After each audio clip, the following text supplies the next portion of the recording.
موضوع الدرس في قصة سيدنا إلياس عليه السلام وما فيها من المواعظ والعبر، سورة الصافات، تفسير ابن كثير۔ الحمد لله رب العالمين،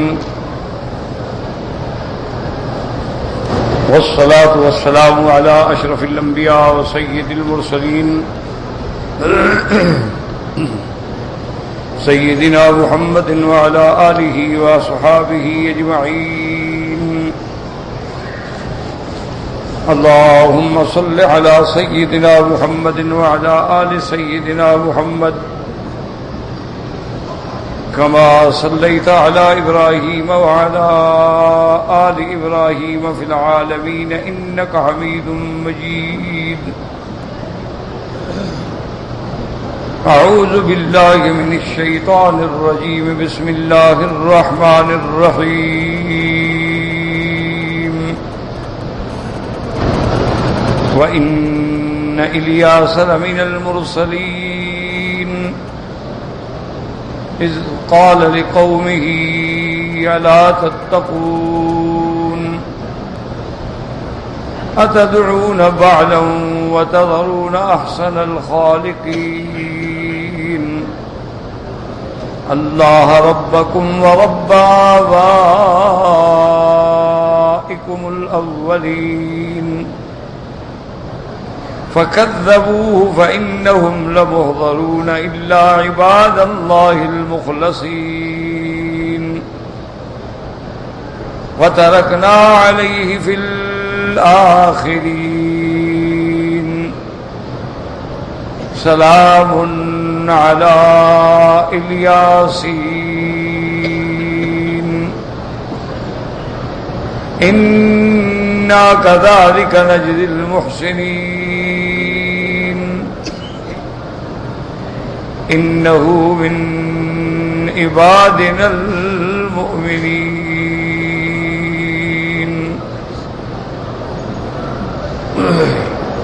اللہ تبارک و تعالی نے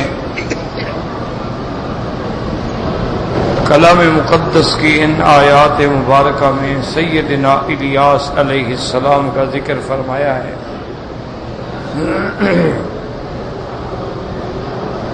سیدنا الیاس علیہ السلام کا ذکر اللہ کے قرآن میں صرف 2 سورتوں میں آیا ہے۔ ایک سورۃ الانعام میں، وہاں صرف نام آیا ہے، اور ایک سورۃ الصافات میں جہاں مختصر اللہ نے ان کا ذکر فرمایا ہے۔ سیدنا الیاس اللہ کے رسولوں میں سے تھے۔ اب مفسرین کرام رحمہم اللہ تعالی علیہم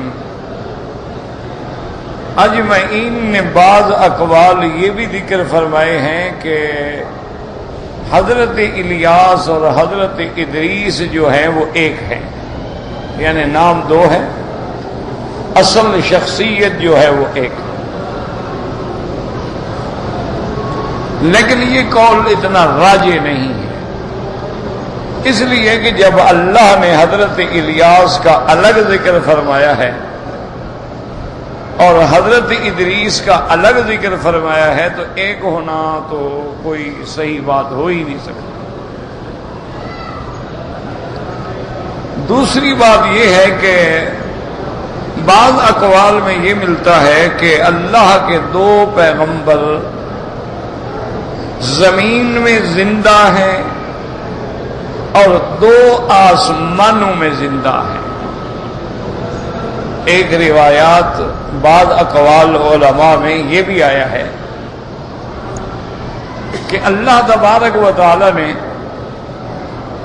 2 پیغمبروں کو تو آسمان میں زندہ رکھا ہے اور زندہ ہیں، موجود ہیں، ایک حضرت عیسیٰ علیہ السلام اور ایک حضرت ادریس علیہ السلام، اور اللہ نے 2 نبی جو ہیں وہ زمین میں ہیں اور زندہ ہیں، ان میں حضرت الیاس علیہ السلام اور حضرت خضر علیہ السلام۔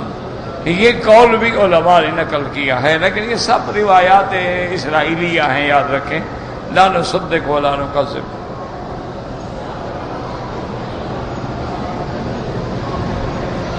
جہاں تک سیدنا عیسیٰ علیہ السلام کا تعلق ہے،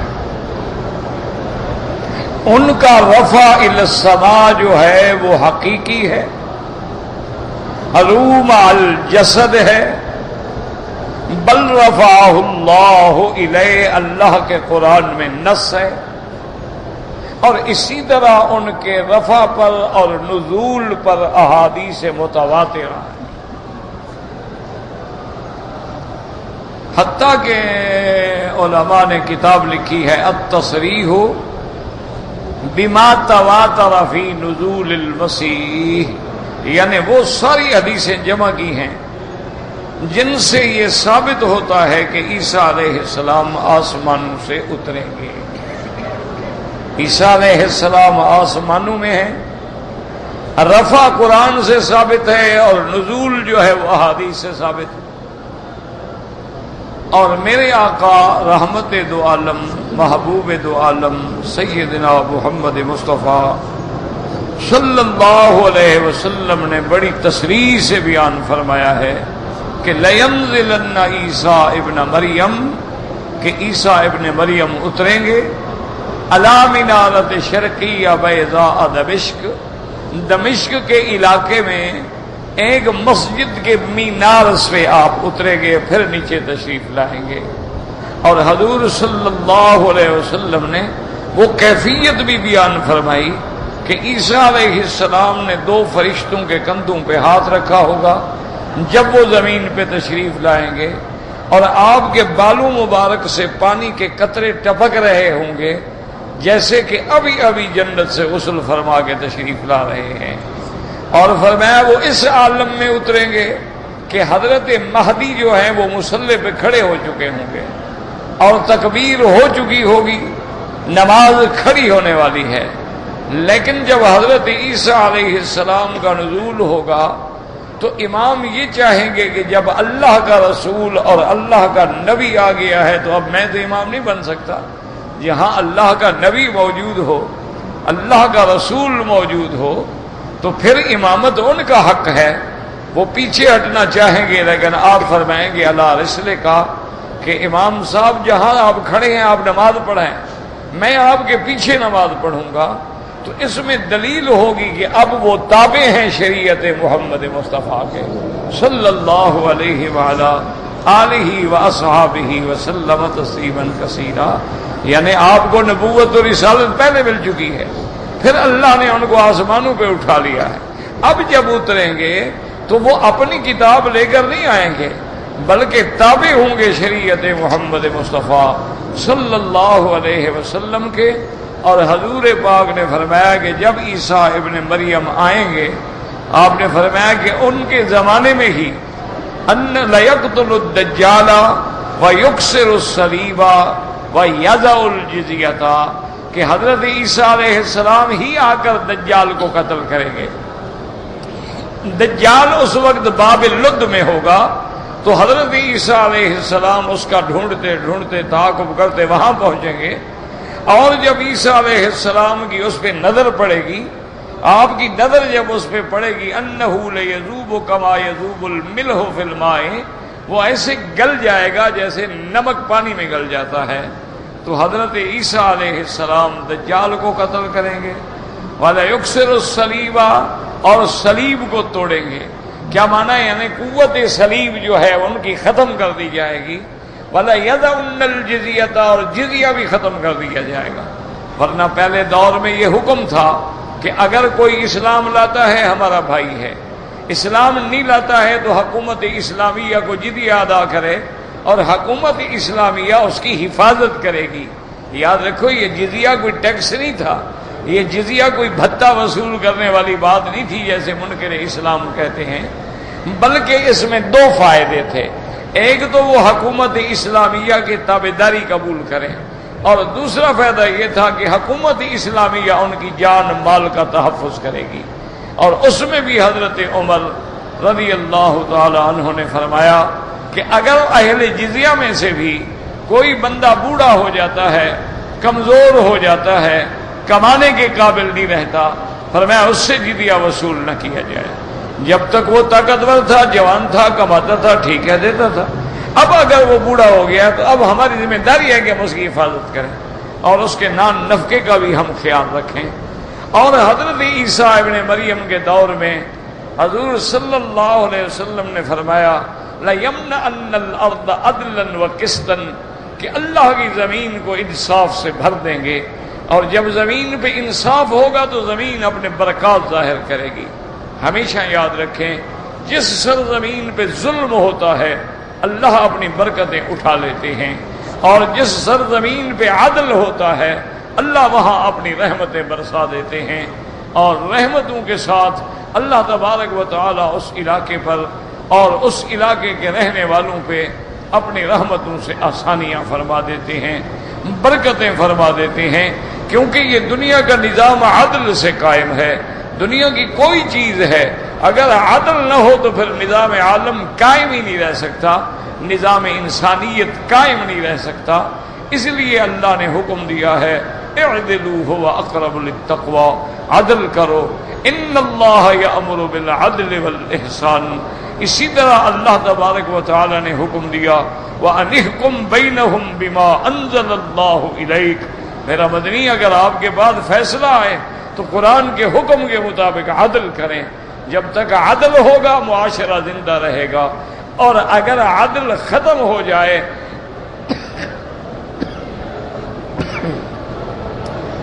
ظلم کا دورہ آ جائے تو پھر وہ ملک قائم نہیں رہ سکتے ہیں۔ ہمیشہ یاد رکھیں کہ ملک کفر سے تو چل سکتے ہیں لیکن ظلم سے نہیں چل سکتے۔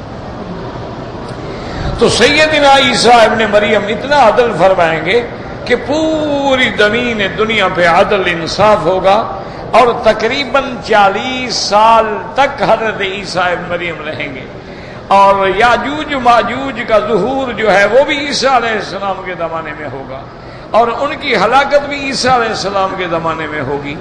اور پھر حضرت عیسیٰ ابن مریم شادی بھی فرمائیں گے، اور پھر عیسیٰ ابن مریم جب وفات فرمائیں گے لَيُدْفَنُ فِي رَوْضَةِ النَّبِيِّ محمد صلی اللہ علیہ وسلم، حضور کے روضہ مبارک میں اب بھی موضع قبر عیسیٰ، حضرت عیسیٰ کی قبر کی جگہ باقی ہے، اسی جگہ آ کے ان کو دفن کیا جائے گا۔ اور حضور نے فرمایا کہ قیامت والے دن جب سب سے پہلے میری قبر مبارک کھلے گی تو اس طرح ہم اٹھیں گے کہ ادھر میں ہوں گا، ادھر عیسیٰ ہوں گے، ابو بکر و عمر ہوں گے، لَيُبْعَثَنَّ هَكَذَا يَوْمَ الْقِيَامَةِ۔ تو حضرت عیسیٰ علیہ السلام کا آسمانوں پہ جانا قرآن سے متحقق ہے اور احادیث رسول اللہ سے متحقق ہے، لیکن حضرت ادریس کے بارے میں ہمیں کوئی نص نہیں ملتا جو اس بات میں دلالت کرے۔ اور بات یہ ہے کہ اس میں حکمت بھی تھی۔ ایک اصولی بات یاد رکھیں کہ ہر پیغمبر جب آتا ہے تو اپنے سے جو پہلا پیغمبر ہے اس کی تصدیق کرتا ہے کہ وہ اللہ کے نبی تھے، سچے تھے، کتابیں تھیں اللہ کی سچی کتاب۔ اب حضور کے بعد تو نبی ہے کوئی نہیں، حضور صلی اللہ علیہ وسلم جو ہیں آپ تو آخری نبی ہیں، اور جب آپ کے پاس نبی کوئی نہیں تو اللہ کا وہ نظام جو تھا اس کو بھی تو قائم رہنا ہے۔ تو اس لیے اللہ نے بنو اسرائیل کا آخری نبی آسمانوں میں زندہ بٹھا دیا کہ جب وہ آئیں گے تو تصدیق کریں گے حضرت محمد مصطفیٰ کی صلی اللہ علیہ وعلا آلہ و اصحابہ وسلم تسلیما کثیرا کثیرا۔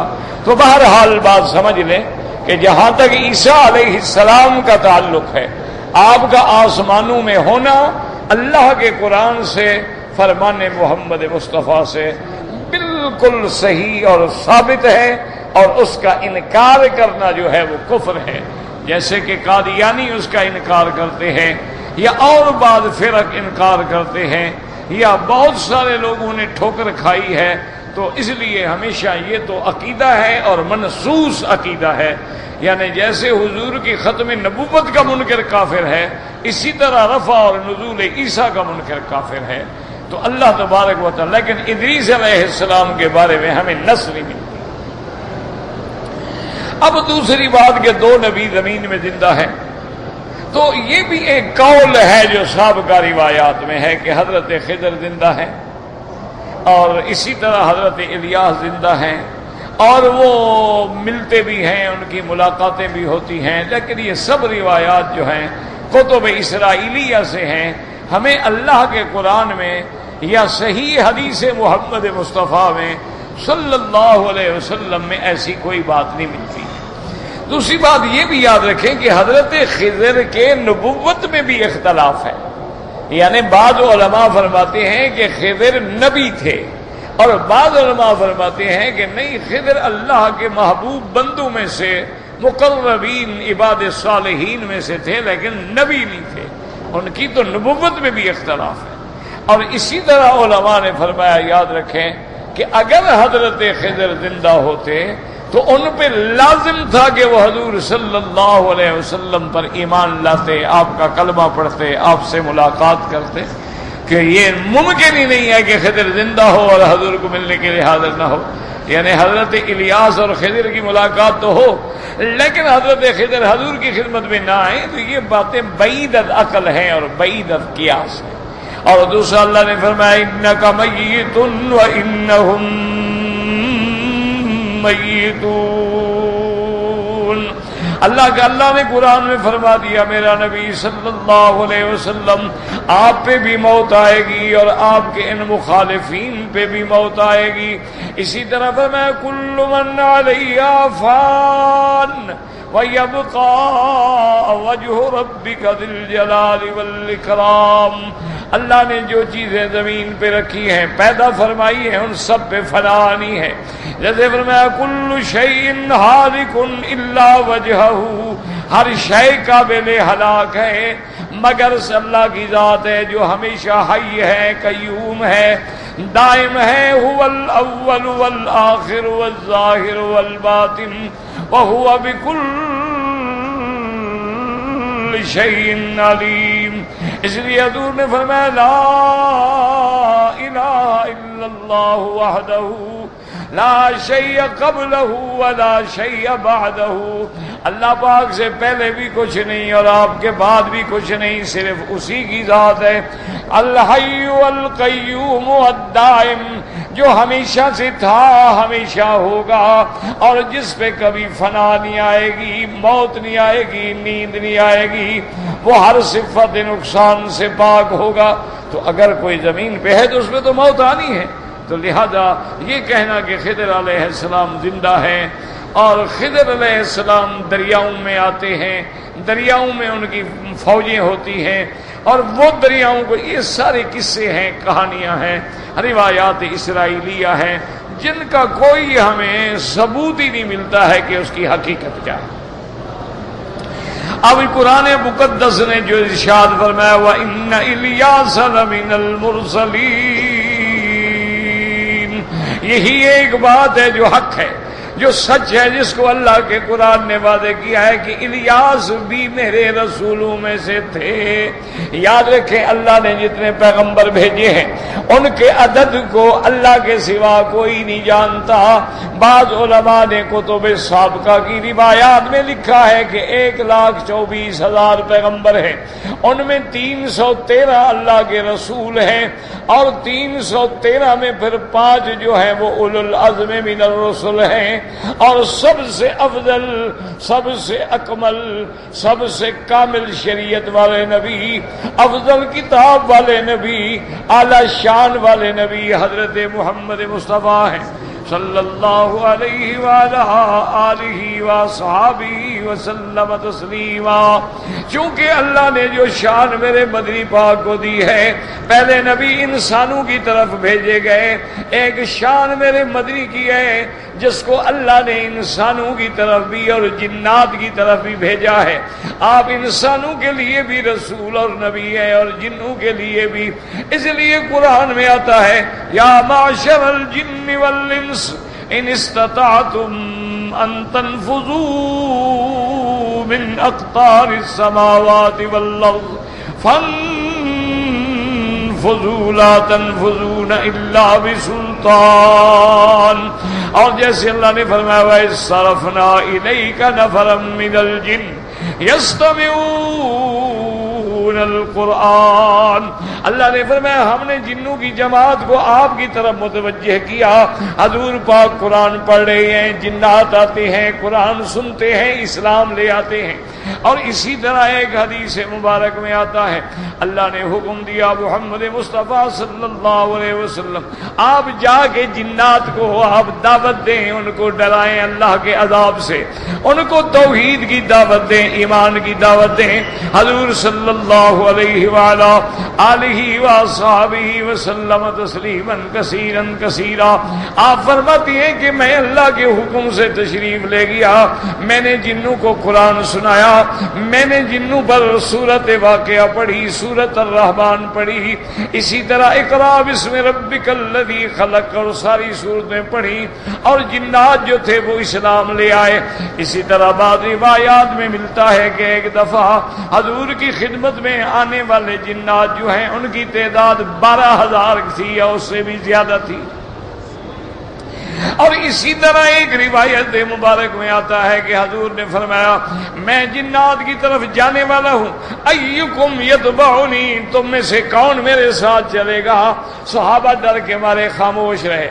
حضرت عبداللہ ابن مسعود فرماتی ہے میں نے کہا انا یا رسول اللہ، میں آپ کے ساتھ چلوں گا۔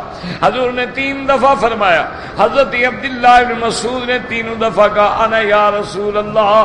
حضرت عبداللہ فرماتی ہیں کہ حضور مجھے لے کے چل پڑے الی شعب الحجون، شعب حجون کی طرف، یعنی اب جہاں قبرستان ہے جنت المعلی کا یہی علاقہ شعب الحجون۔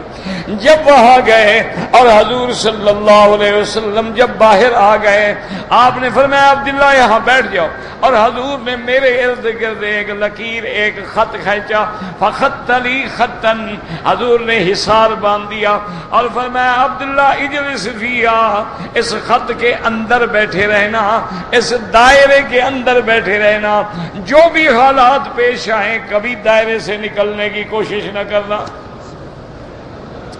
اس کے بعد فذهب رسول اللہ صلی اللہ علیہ وسلم، حضور صلی اللہ علیہ وسلم تشریف لے گئے۔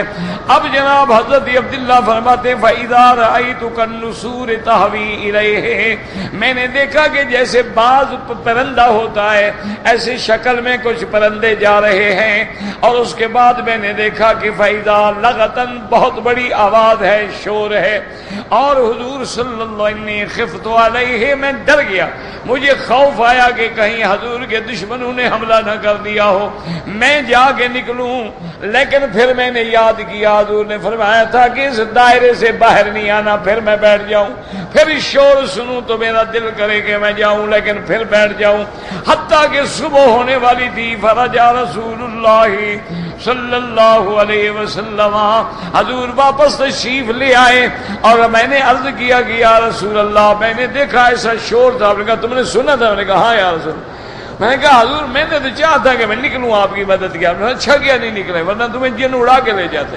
تمہیں نقصان پہنچاتے، اچھا کیا تم بیٹھے رہے۔ آپ نے فرمایا کہ میرے پاس جن آئے تھے، ان کے درمیان میں جھگڑے تھے، فتحاکموا، انہوں نے مجھ سے فیصلہ چاہا، میں نے ان کے درمیان میں حکمت بکتاب اللہ، اللہ کے قرآن کے مطابق فیصلہ کر دیا ہے، اور وہ جن جو ہے وہ اسلام لے آئے ہیں، یہ ان کا شور تھا۔ تو حضرت عبداللہ بن مسعود کی اس روایت میں بھی جنوں کی ملاقات ہے۔ اسی طرح ایک روایت ہے انس رضی اللہ تعالی عنہ کہتا ہے کنا مع رسول اللہ صلی اللہ علیہ وسلم فاذا رجل علی وکادۃ له، کہتے ہیں میں حضور کے ساتھ تھا، دور سے ایک بندہ لکڑی پہ ٹیک لگا کے آ رہا تھا، حضور نے فرمایا انھا لمشیۃ جنی، یہ آنے والا معلوم ہوتا ہے جن ہے، چونکہ اس کے چلنے کا انداز جو ہے وہ جنوں والا ہے۔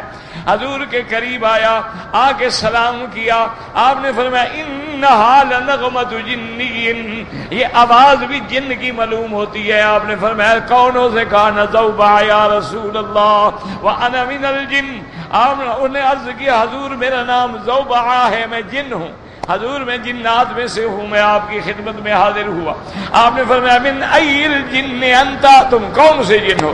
کہنے لگا یا رسول اللہ میں جنات میں سے ہوں، لیکن میرا نسب جو ہے وہ ایسا ہے کہ میرے درمیان اور ابلیس کے درمیان میں صرف 2 باپ ہیں، اس کے بعد درمیان میں کوئی نہیں۔ کہتے ہیں حائیم ابن لاکیم ابن لائیس ابن ابلیس، یہ میرا نسب ہے۔ حضور نے فرمایا پھر تمہاری عمر تو بہت بڑی ہو گئی، بھئی تمہارے اور ابلیس کے درمیان میں صرف 2 واسطے باقی رہ گئے ہیں، 2 باپ ہیں۔ انہوں نے کہا رسول اللہ میں نے بڑی زندگی گزاری ہے، اور کہنے لگا یا رسول اللہ لما قتل حابیل انا غلام، اور جب حابیل کو بھائی نے قتل کیا تھا اس وقت بھی میں موجود تھا، لڑکا تھا۔ اور اس کے بعد کہتے ہیں میں نے حضرت موسیٰ علیہ السلام کی زیارت کی، حضرت نوح علیہ السلام کی زیارت کی، حضرت عیسیٰ علیہ السلام کی زیارت کی، حضرت یوسف علیہ السلام کی زیارت کی۔ اور کہنے لگا یا رسول اللہ ان موسیٰ علمنی التورات، موسیٰ علیہ السلام نے مجھے تورات پڑھائی، عیسیٰ علیہ السلام نے مجھے انجیل پڑھائی، علمنی القرآن یا محمد صلی اللہ علیہ وآلہ آلہ وصحبہ وسلم تسلیما کثیرا کثیرا۔ کہنے لگا حضور آپ بھی مجھے قرآن پڑھائیں۔ حضور صلی اللہ علیہ وسلم نے اسے قرآن پڑھایا، اور آمن برسول اللہ صلی اللہ علیہ وسلم، وہ حضور پہ ایمان لے آیا۔ تو جنات کے واقعات ایک دفعہ نہیں ہیں، بلکہ جنات کے واقعات جو ہیں متعدد دفعہ آئے ہیں۔ علماء نے ان کو جمع کیا ہے کہ تقریباً 6 دفعہ یہ واقعات پیش آئے ہیں۔ اور باقی جنات کی قسمیں ہیں، بعضهم لها اجنحۃ، بعض جن ہیں جن کے پر ہوتے ہیں، یطیرون وہ اڑتے ہیں جیسے پرندے اڑتے ہیں، وبعضهم کالحیات، اور بعض جن جو ہیں وہ سانپ کی شکل میں ہوتے ہیں، وبعضهم کما تکونون، اور بعض ایسے ہوتے ہیں جو عام انسانوں کی شکل میں ہوتے ہیں، یاکلون ویشربون، کھاتے بھی ہیں پیتے بھی ہیں۔ اور اسی طرح جنات جو ہیں یتوالدون ویتناسلون، ان کی بھی شادیاں ہوتی ہیں، ان کی بھی اولاد ہوتی ہے۔ اور اسی طرح علماء نے فرمایا ہے کہ جمیع الملل فیہم، جنات میں بھی وہ ساری قسمیں موجود ہیں جو انسانوں میں ہیں، یعنی ان میں بھی یہودی ہیں، نصرانی ہیں، مجوسی ہیں، مبتدع ہیں، مشرک ہیں، ان میں بھی موحد ہیں، ایمان والے ہیں، ہر قسم جو انسانوں میں ہے ان میں بھی پائی جاتی ہے۔ اس لیے قرآن نے بتلایا، خود جنات کے بارے کے اندر اللہ کے قرآن میں موجود ہے کہ جنہوں نے کہا وَأَمَّا الْقَاسِطُونَ فَقَالُوا لِجَهَنَّمَ حَطَبًا، انہوں نے کہا ہم میں مسلمان بھی ہیں، ہم میں کافر بھی ہیں، ہم میں مسلمان جو ہیں الحمدللہ وہ ہدایت والے ہو گئے ہیں۔ لیکن یاد رکھیں اگر کسی کو شوق ہے تو ایک بہت بڑے عالم نے کتاب لکھی ہے احکام المرجان فی احکام الجان، تو اس کے اندر انہوں نے پوری بحث کی ہے جنات پہ۔ اچھا پھر جنات کے بارے میں یاد رکھیں کہ قیامت میں کیا ہوگا۔ جمہور ائمہ کا مسلک یہ ہے کہ قیامت میں لہم ثواب و علیہم عقاب، ان کے لیے بھی ثواب ہے عقاب ہے، جو کامیاب ہوں گے وہ جنت میں ہوں گے، جو ناکام ہوں گے وہ جہنم میں ہوں گے۔ اور بعض علماء کہتے ہیں کہ نہیں، جنات کو قیامت والے دن جیسے حضرت عمر بن عبد العزیز فرماتے ہیں انہم من ربض الجنت ولیسوا فیہا، جنات کو جنت کے باہر کے حصے میں رکھا جائے گا لیکن جنت کے اندر نہیں ہوں گے۔ اور امام ابو حنیفہ رحمۃ اللہ علیہ فرماتے ہیں توقف کر لو، اس میں خاموش ہو جاؤ، یہ معاملہ اللہ پہ چھوڑ دو، اللہ تبارک و تعالیٰ کے علم میں ہے۔ اور بات کہتے ہیں کہ ان کا حساب ہونے کے بعد حکم ہوگا کونوا ترابا، مٹی بن جاؤ، وہ مٹی بن جائیں گے، ختم ہو جائیں گے۔ لیکن جمہور ائمہ کہتے ہیں کہ نہیں، جب مسلمان ہیں تو ان کے لیے بھی ثواب ہے، اور کافر ہیں تو ان کے لیے بھی جہنم ہے جیسے انسانوں کے لیے ہے۔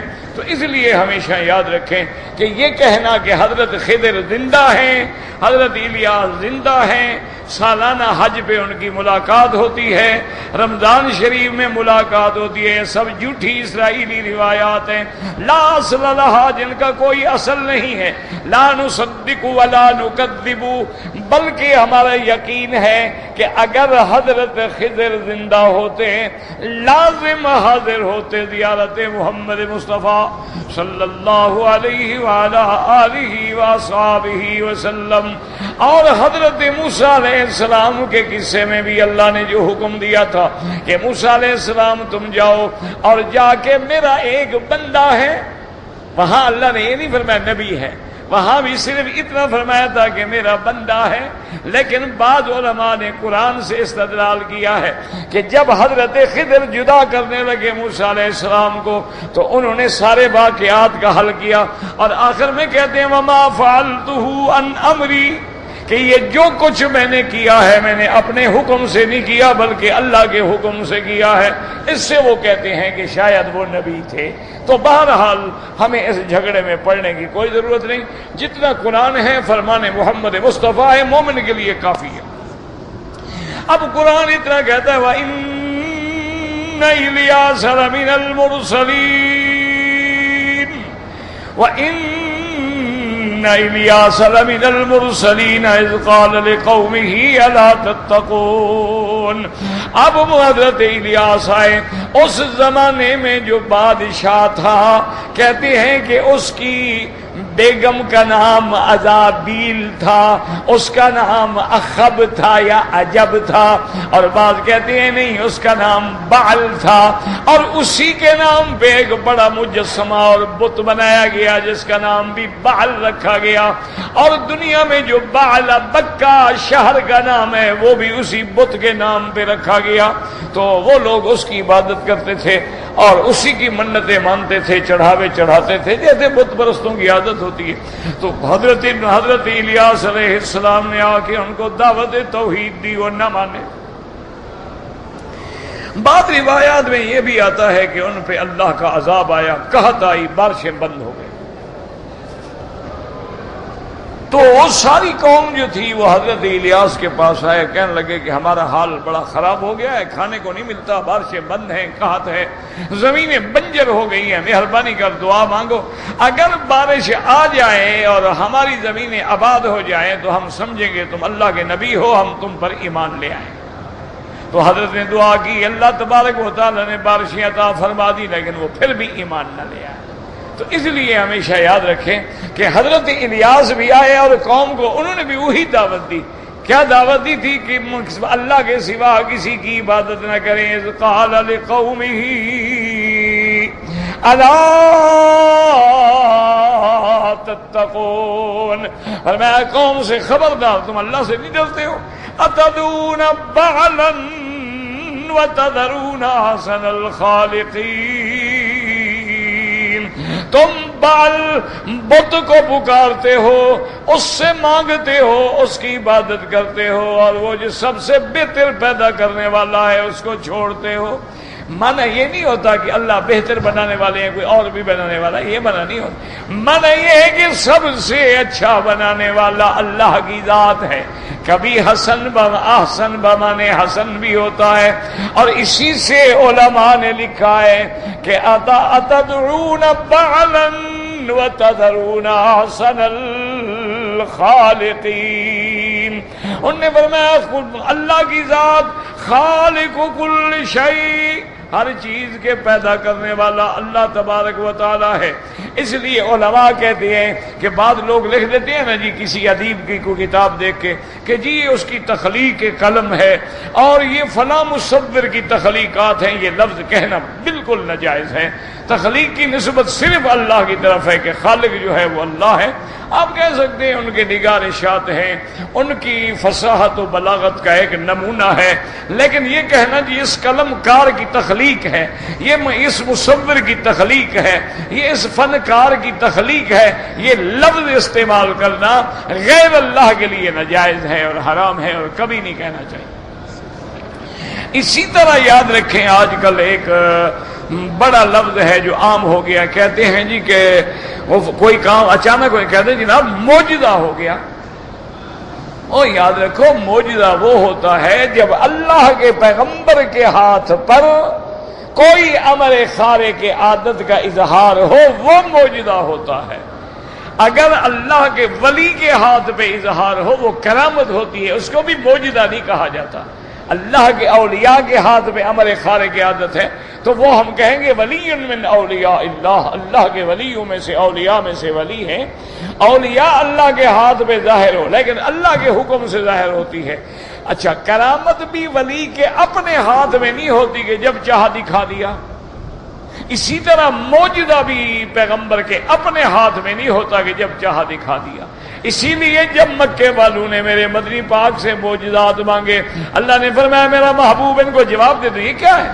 قل سبحان ربی هل كنت الا بشر رسولا، کہہ دیں اللہ کی ذات پاک ہے، میں انسان ہوں، میں اللہ کا رسول ہوں، اللہ چاہے دکھا دیں، نہ چاہے نہ دکھائیں۔ یہ کیا بات ہے؟ جو اسلام لانا چاہے اس کو نیا معجزہ دکھاؤ، اس کو نیا معجزہ دکھاؤ۔ یہ تو پھر تمہاری طلب پہ سارا معاملہ ہو گیا۔ اللہ تمہارے آرڈر کی انتظار میں بیٹھے ہیں، جو تم مانگو وہ دکھا دیں، جو تم مانگو وہ دکھا دیں۔ یہ کیا بات ہے؟ کتنے معجزات ہیں میرے مدنی محمد مصطفیٰ کے جو تم نے دیکھے ہیں، پھر بھی تم ایمان نہیں لائے ہو۔ سب سے زیادہ، سب سے کامل، سب سے مکمل، سب سے جامع، سب سے مانے معجزات جو ہیں وہ حضرت محمد مصطفیٰ کے صلی اللہ۔ اور یاد رکھیں ہر پیغمبر کا معجزہ وقت گزرنے کے ساتھ ختم ہو گیا۔ موسیٰ علیہ السلام کا معجزہ، موسیٰ وقت گزر گیا، معجزات بھی ختم۔ عیسیٰ علیہ السلام کے معجزات، وہ زمانہ گزر گیا، معجزات ختم۔ لیکن میرے مدنی کی نبوت بھی قیامت تک اور معجزہ بھی قیامت تک۔ اللہ کے نبی کی نہ نبوت ختم ہوگی نہ معجزہ قرآن ختم ہوگا۔ قرآن بھی سب سے عظیم معجزہ ہے محمد مصطفیٰ کا، اور وہ بھی قیامت تک ہے کہ آج 1429 سال گزرنے والے ہیں، قرآن آج بھی معجزہ ہے کہ کوئی کافر اس کے مقابلے پہ ایک آیت نہیں بنا سکتا، ایک سورت نہیں بنا سکتا، اللہ کے قرآن کے کسی خبر کو غلط نہیں کہہ سکتا، اللہ کے کسی قرآن کے حکم کا انکار نہیں کر سکتا ہے، نہ ماننا ضد الگ بات ہے۔ تو اس لیے ہمیشہ یاد رکھیں کہ ہر پیغمبر کے معجزات ہوتے ہیں، اللہ ان کو دیتے ہیں، لیکن وہ قوم پھر بھی ایمان نہ لے آئی اور اسی بال کی پوجا میں اتدعون بعلا وتذرون احسن الخالقین اللہ ربکم وَرَبَّ آبَائِكُمُ الْأَوَّلِينَ، اللہ ہی تمہارا رب ہے، پالنے والا، پیدا کرنے والا، اور تم سے پہلے تمہارے باپ دادوں کے بھی پیدا کرنے والا، پالنے والا۔ اللہ کے پیغمبر نے دعوت دی فَكَذَّبُوهُ، لیکن انہوں نے تکذیب کی، نہ مانا۔ اللہ فرماتے ہیں فَإِنَّهُمْ لَمُحْضَرُونَ إِلَّا عِبَادَ اللَّهِ الْمُخْلَصِينَ وَإِنَّهُمْ لَمُحْضَرُونَ، انہوں نے تکذیب کی، اللہ نے فرمایا ان سب نے قیامت والے دن حاضر ہونا ہے، پھر ان کے کفر و شرک پہ ان کو سزا ملے گی۔ إِلَّا عِبَادَ اللَّهِ الْمُخْلَصِينَ، ہاں مگر وہ اللہ کے بندے جو موحد ہیں، جو برگزیدہ ہیں، جو اللہ کے چنے ہوئے ہیں، وہ عذاب سے بچ جائیں گے۔ اللہ فرماتے ہیں وَتَرَكْنَا عَلَيْهِ فِي الْآخِرِينَ، اور ہم نے الیاس کا ذکر جو ہے آخر آنے والی امتوں میں بھی باقی رکھا ہے۔ سلام علی الیاسین، یاد رکھیں پہلے کیا لفظ تھا وَإِنَّ إِلْيَاسَ، اور یہاں کیا الیاسین، اس سے مراد بھی حضرت الیاس ہیں۔ یہ لغت ہے، جیسے کہا جاتا ہے طور سینا، اور اسی کو کہا جاتا ہے طور سینین۔ اللہ نے فرمایا والتین والزیتون وطور سینین وہذا البلد الامین، تو یہ لغت ہے عرب کی کہ سینا بھی کہتے ہیں، سینین جو ہے اس کو بھی کہتے ہیں۔ اسی طرح جیسے لغت میں آتا ہے حضرت ابراہیم کا نام ابراہیم بھی ہے، ابراہام بھی ہے، اسرائیل بھی ہے، اسرائیل بھی ہے، طور سینا بھی ہے، طور سینین بھی ہے، اسی لیے الیاس بھی ہے، الیاسین بھی ہے۔ اب علماء لکھتے ہیں کہ آپ کو جب نبی اور رسول بنا کے بھیجا گیا تو سب سے پہلے آپ آئے اس علاقے میں جس علاقے میں یہود تھے اور ان کا مقام جو ہے بیت المقدس تھا۔ اس کے بعد پھر آپ انہوں نے بھی انکار کیا، تکذیب کی۔ پھر آپ تشریف لائے دوسرے حصے کی طرف جہاں اسرائیل تھا، ان کا دارالخلافہ نابلس جو ہے نہیں وہاں تھا اس وقت۔ ان کو بھی آپ نے دعوت دی لیکن انہوں نے بھی انکار کیا، تکذیب کی اور اللہ کے عذاب کے مستحق ٹھہرے۔ اب بھی یاد رکھیں کہ اب جو ہے نا جی، اب بھی اسرائیلی الگ ہیں، یہودی الگ ہیں۔ بعض صہیونی ہیں اور بعض جو ہیں وہ اپنے آپ کو یہودی کہتے ہیں اور بعض جو ہیں وہ اپنے آپ کو اسرائیلی کہتے ہیں۔ ان میں بھی کئی قسمیں ہیں آپس کے اندر۔ تو بہرحال اللہ کا پیغمبر ہے سلام علی الیاسین انا کذالک نجزی المحسنین انہ من عبادنا المؤمنین واللہ اعلم۔ اللہ اکبر۔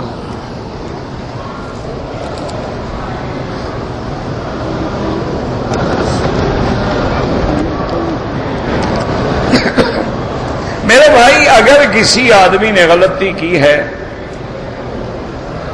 اور اس پہ اگر دم پڑ جائے، دم سے مراد ہوتا ہے ایک بکری یا بکرا یا دمبا یا گائے کا 7واں حصہ، اونٹ کا 7واں حصہ، اس کے لیے بالکل وہی شرائط ہیں جو قربانی کے جانور کے شرائط ہیں، یاد رکھو۔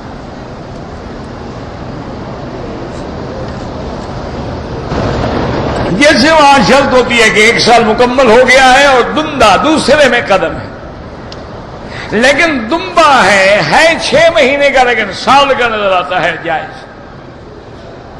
اسی طرح دیکھا جائے گا کہ وہ کانا نہ ہو، لاغر نہ ہو، اندھا نہ ہو، لنگڑا نہ ہو، جس کے سینگ وغیرہ ٹوٹے ہوئے ہیں، مخ نکلی ہوئی وہ نہ ہو۔ وہی شرائط ہیں جو قربانی کے جانور میں ہیں۔ فرق اتنا ہوتا ہے کہ قربانی کے جانور میں تیسرا حصہ خود گوشت لینا کھانا سنت ہے، لیکن اگر دم پڑ جائے تو یہ دم ہے جبر کی، جرمانے کی، اس سے آپ نہیں کھا سکتے۔ اس کا طریقہ یہی ہوتا ہے کہ ذبح کیا جائے اور گوشت جو ہے علی فقراء مکہ تھا، مکے کے غریبوں میں تقسیم کیا جائے۔ یعنی اس کو آپ یہ بھی نہیں کر سکتے کہ جدے تقسیم کر دیں، اپنے ملک میں جا کے کر دیں، نہیں، لازم فلیبلغ الہدی محلہ، اس کو اس کی جگہ میں پہنچاؤ، اور جگہ کیا ہے؟ وہ حرم ہے، اس کے علاوہ وہ کسی جگہ ذبح نہیں ہو سکتا۔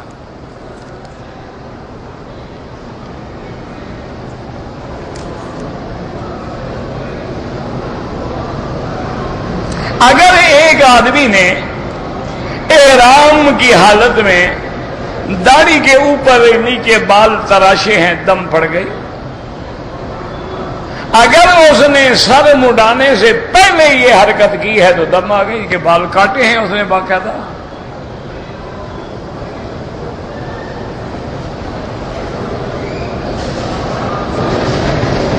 حتیم جو ہے، یہ جو پرنالے مبارک کی طرف سے دیوار ہے،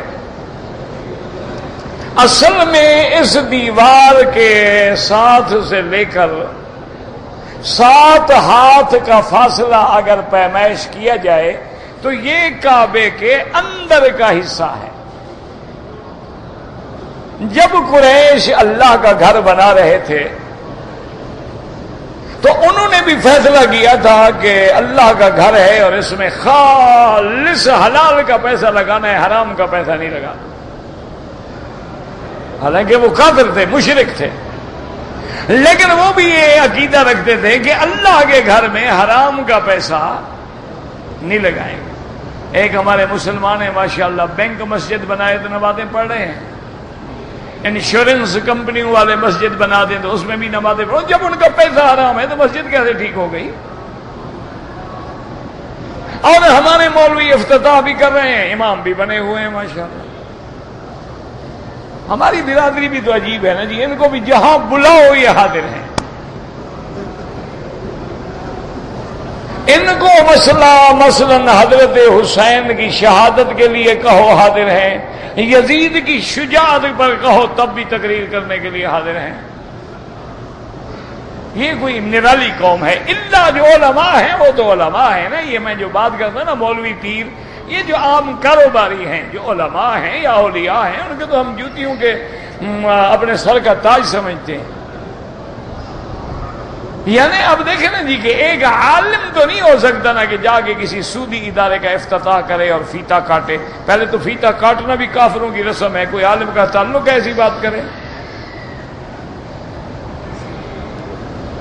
پھر ایسا ادارہ جو خالص بینک نے بنایا ہے، اور بینک جو ہیں وہ سعودی ہیں، سعودی کاروبار کرتے ہیں، اور آج تک اسی نہج پہ اور پروگرام پہ چل رہے ہیں جو یہودیوں نے بنایا ہے. آج پوری دنیا میں آپ دیکھ رہے ہیں نا جی، مہنگائی ہو گئی، آٹا نہیں ملتا، یہ نہیں ملتا، یہ سب اقتصادی جنگ ہے، عقل ہے. انہوں نے ایک ٹریولر چیک بنایا ہے، انہوں نے جناب آپ کے لیے ایک کارڈ بنا دیا ہے. یہ سلور کارڈ ہے، یہ گولڈن کارڈ ہے، یہ ATM کارڈ ہے، یہ فلانا کارڈ ہے، یہ فلانا. صرف انہی کارڈوں سے ان کو سال میں اربہ ڈالر بچ جاتے ہیں، اربہ ڈالر. اور وہ سارا پیسہ اسلام کے خلاف خرچ ہوتا ہے. کیوں ایسا ہوتا ہے نا جی؟ اب حاجی ہے بیچارہ، وہ چیک لے آتا، ٹریولر چیک لا رہا، گم ہو گئے. اس غریب کو نہ نمبر یاد ہے، نہ اس نے اس کا کاغذ اپنے پاس رکھا ہے، گئے گم ہو گئے، کون وصول کرے گا؟ اسی طرح آپ نے کارڈ لے لیا، انہوں نے کہا دیکھو جی کتنی بڑی بات ہے کہ آپ اس سے 50,000 تک کی بزنس یعنی خریداری کر سکتے ہیں. اچھا، بعض کارڈ تو ایسے ہیں جس میں ان لمٹ خریداری آپ کر سکتے ہیں، لمٹ ہی کوئی نہیں اس کی. اگر آپ نے وہ پیسے 30 دن میں دے دیے، دیکھو جی 30 دن میں پیسے دیں، قرضہ دیں اور سود بھی نہ لیں. اگر 30 دن سے زیادہ ہو گئے، اب سود کا میٹر چل پڑا. اچھا، جب آدمی کے پاس کارڈ ہو، کارڈ دیا نکالا، کارڈ دیا نکالا، دستخط کیا تو کرتا جاتا ہے نا، کرتا جاتا ہے، کوئی پیسے دے نہیں رہا کہ تکلیف ہو. نتیجہ کیا نکلتا ہے؟ تباہی. اسی طرح آپ دیکھ رہے ہو، کہتے ہیں جی آپ نے فیکٹری چلانی ہے نا، ہم تو ہم سے لمٹ منظور کروا لینا. کمال کی بات ہے یار، یہ چھوٹا موٹا کام کرو گے 2 لاکھ 4 لاکھ 5 لاکھ، ہم آپ کو لمٹ دے دیتے ہیں 2 کروڑ کی، آپ خریدیں کپاس. اچھا، کپاس پر بھی وہ اپنا آدمی بٹھا دیں گے، ان کا پیسہ ہر حال میں محفوظ رہے. آپ کے پاس 2 کروڑ کی لمٹ ہے، آپ جناب چیک دیتے جا رہے ہیں، دھڑا دھڑ دھڑا دھڑا، جناب 2 کروڑ چل گیا، 2 کروڑ کا سود بھی آ گیا، کپاس میں گھاٹا ہو گیا. انشاءاللہ زمین بیچ کے، گھر بیچ کے جان چھڑائیں گے.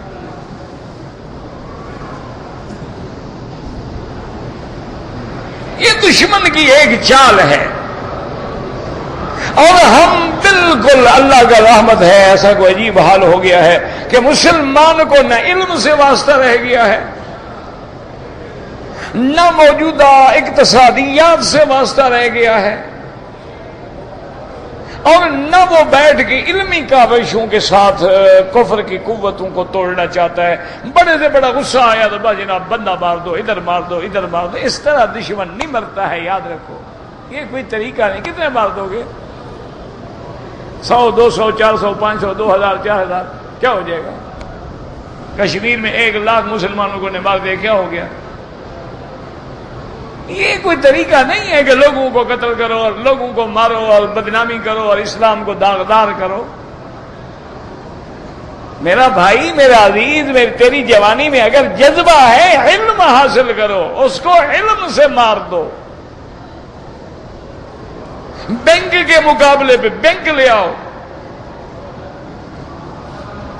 اس میں مزاربت، مشارکت اور مرابحت کے طریقے کو رائج کرو. دیکھو انشاءاللہ العزیز اگر مسلمان قوتیں اسلامی بینکوں کو صحیح معنی میں تعارف کرائیں، یقین کریں گے 10 سال کے بعد کفر کے بینک اپنی موت مر جائیں گے.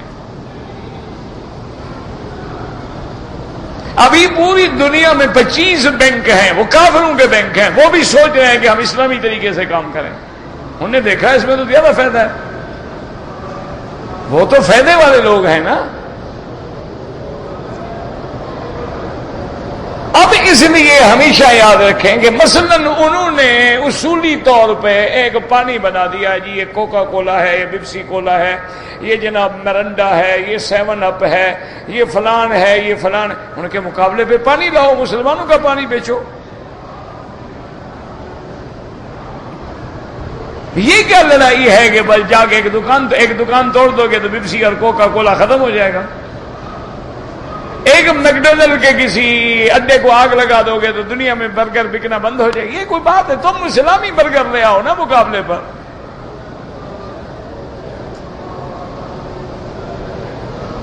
لیکن تم نے تو انشاءاللہ نہ پڑھنا ہے، نہ پڑھانا ہے، نہ تعلیم حاصل کرنی ہے. یعنی وہ امت جس کا پہلا سبق کیا تھا، اقرأ باسم ربک الذی خلق، پڑھو میرا مدنی، وہی امت نہیں پڑھتی. کیا کرے آپ؟ اس لیے ہمیشہ یاد رکھیں کہ یہ مقابلہ نہیں ہوتا ہے، یہ اسلام کو بدنام کرنے کا ذریعہ ہے، یہ دشمن کو الٹا ہتھیار دینے کا ذریعہ ہے. یہ دیکھو مسلمان دہشت گرد، یہ دیکھو مسلمان یہ دیکھو مسلمان خود کا حملہ گئے، یہ دیکھو مسلمان نے بندوں کو مار دیا، یہ دیکھو مسلمان نے گاڑی اڑا دی، یہ دیکھو مسلمان نے بس. یہ تو اسلام کو آپ بدنام کر رہے ہیں، آپ کو فائدہ تو نہیں کر رہے اسلام کا. اس سے اسلام کا کوئی بھلا تو نہیں ہو رہا. میرے بھائی، میرے عزیز، ٹھنڈے دل سے گھر میں بیٹھ کے سوچو. سب سے اعلیٰ ترین طریقہ میرے مدنی محمد مصطفیٰ کا ہے. 13 سال مکے میں حضور نے ظلم برداشت کیا لیکن کسی پہ ہاتھ نہیں اٹھا. کیوں؟ کہ پہلے طاقت تو پیدا کرو. جب اللہ نے طاقت دی اور اللہ نے حکم دیا تو پھر حضور نے آ کے مکہ فتح کیا. اور مکہ فتح کرنے کے بعد بھی اپنے سلامتی اور امن کا ریکارڈ قائم کر دیا جو آج بھی دنیا میں ہے، کہ ہر آدمی کو پناہ دے دی کہ جو آدمی تلوار پھینک دے پناہ. من اغلق بابہ فلہ امان، دروازہ بند کر دے امان. دخل المسجد الحرام فلہ امان، دخل دار ابی سفیان فلہ امان. اور میں خبردار کسی بوڑھے کو نہ مارنا، عورت کو نہ مارنا، بچے کو نہ مارنا. امان امان امان کا شور ہو گیا. اس لیے میرے عزیز، اگر مقابلہ کرنا ہے علم کا، علم سے کرو. جہل سے مقابلہ نہیں ہو سکتا ہے. ایک آدمی آیا ہے بنگلہ دیش سے کاروبار کرنے کے لیے، اس نے عمرہ نہیں کیا. امام ابو حنیفہ رحمۃ اللہ علیہ کے نزدیک تو عمرہ بھی کرے اور دم بھی پڑ گئی، اور اصل عمرے سے بھی محروم ہو گیا. باقی ائمہ فرماتے ہیں کہ اس کی نیت ہی عمرے کی نہیں تھی، کاروبار کی نیت تھی، تو کوئی دم نہیں پڑے گا.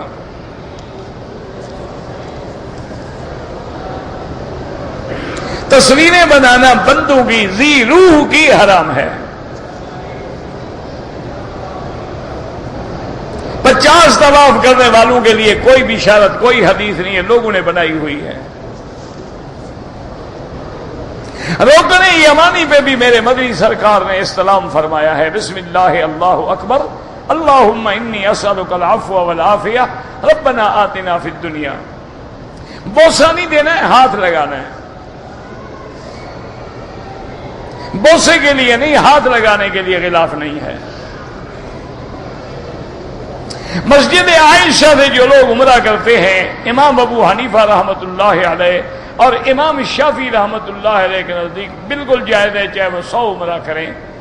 امام احمد بن حنبل رحمۃ اللہ علیہ فرماتے ہیں کہ کوئی ضرورت ہے تو عمرہ کر سکتا ہے، ورنہ نہیں. حضور پاک نے اپنی بیوی کو حکم دیا تھا، خود آپ نے جیرانہ سے عمرہ کیا ہے.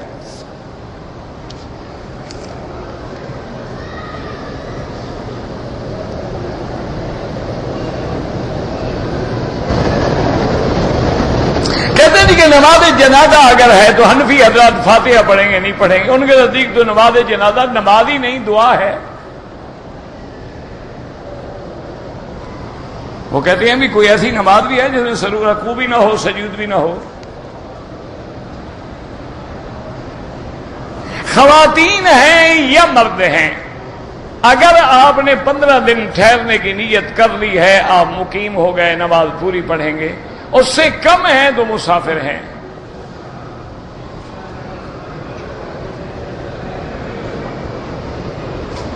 اگر ایک آدمی نے عصر کی نماز کے بعد طواف کیا اور مغرب کی اذان کے بعد 2 رکعت پڑھے، اس کے کوئی حرج نہیں، بالکل ٹھیک ہے۔ اگر طواف میں پاؤں میں موزے پہن کے طواف کروں، اگر احرام نہیں ہے تو موزے پہنے، بالکل۔ احرام میں بھی اگر کوئی زخم ہے، مجبوری ہے تو آپ پہن سکتے ہیں۔ مکہ میں رہتا ہو یا کہیں رہتا ہو، جب مدینہ منورہ جائے تو واپسی پہ میقات ہے، احرام باندھ کے آئے۔ ہاں، کاروباری ہے، تاجر ہے، بزنس مین ہے، ڈرائیور ہے، روزانہ جانا آنا ہے، اس کے لیے کوئی ضروری نہیں۔ ربنا تقبل منا انك انت السميع العليم وتب علينا انك انت التواب الرحيم اللهم اجعل لنا وللمسلمين من كل هم فرجا ومن كل ضيق مخرجا ومن كل بلاء عافيا صلى الله تعالى على خير خلقه سيدنا محمد وعلى آله وأصحابه أجمعين اللهم صل على سيدنا محمد وعلى آل سيدنا محمد كما صليت على إبراهيم وعلى آل إبراهيم في العالمين إنك حميد مجيد